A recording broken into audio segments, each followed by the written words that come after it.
Assalamualaikum warahmatullahi wabarakatuh. Kembali lagi di channel Surya Atmojo. Pada kesempatan kali ini saya akan menjelaskan tentang materi lanjutan yang ada pada CodeIgniter 4, yaitu tentang pemanfaatan file env. Mari kita simak tutorialnya.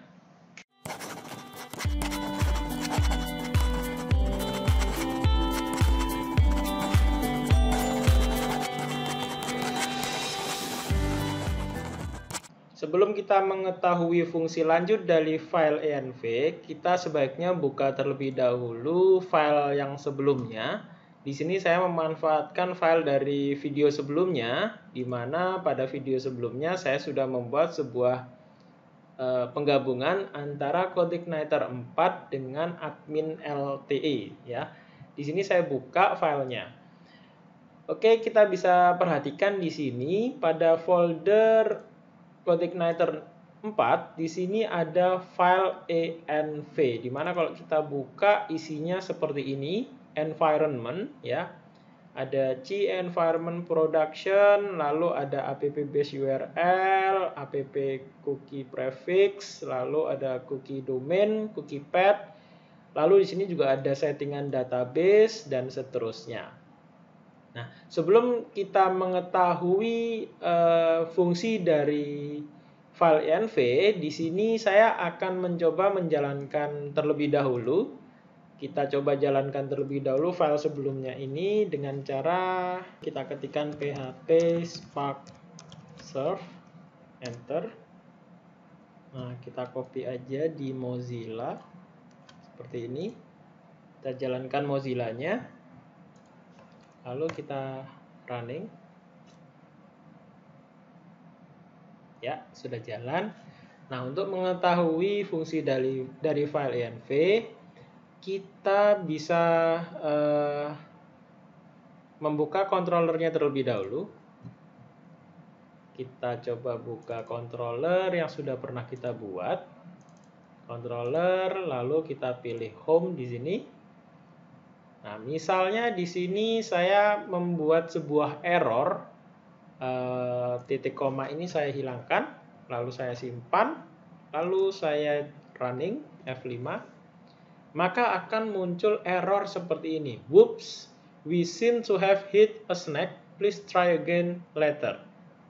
Kita tidak tahu di sini titik mana yang error, alias baris coding mana yang error, karena CodeIgniter-nya akan menyampaikan perintah atau ada pesan error seperti ini terus jika kita membuat kesalahan. Misalnya kita tadi menghapus titik koma yang ada di line 11 yang ada pada controller. Sama juga misalnya di line 20 saya juga akan menghapus titik koma. Kita simpan, kita running, errornya pun sama. Selalu whoops, we seem to have hit a snag, please try again later. Kita tidak akan tahu baris coding yang mana yang error seperti itu. Nah, di sini peran serta dari file env.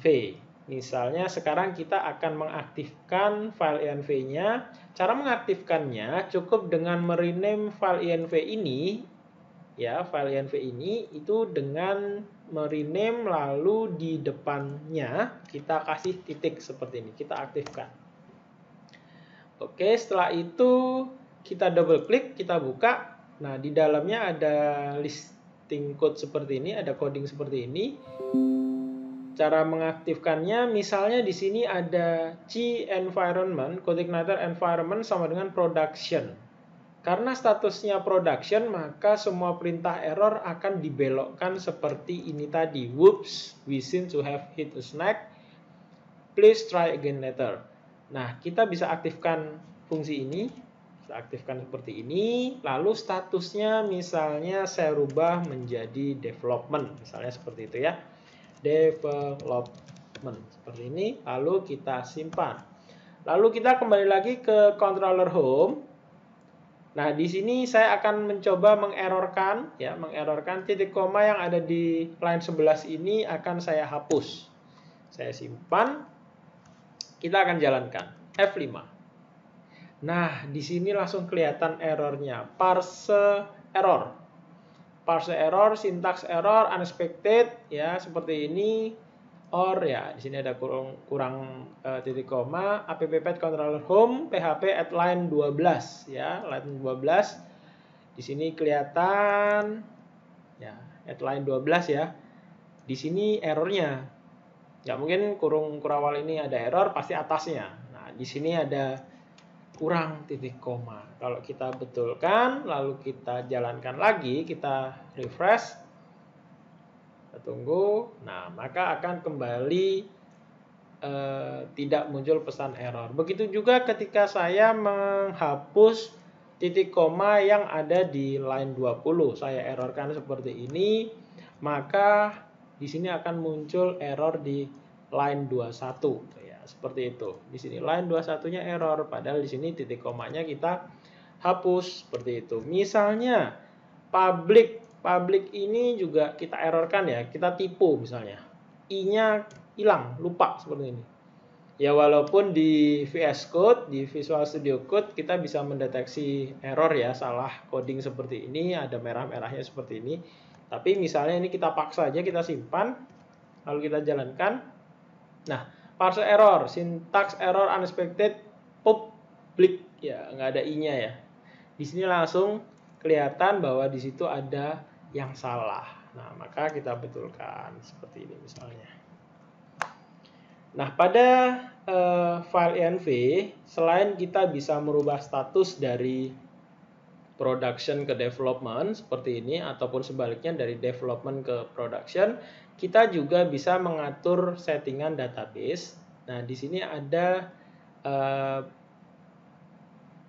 baris coding ya, baris coding untuk kita menyimpan settingan database ya, localhost C4 root MySQLi, localhost C4 root MySQLi dan seterusnya. Di sini kita tinggal memasukkan saja localhost database-nya apa misalnya, lalu username-nya root, password-nya apa misalnya, tergantung settingan dari password-nya teman-teman semua. Password database dari settingan yang ada di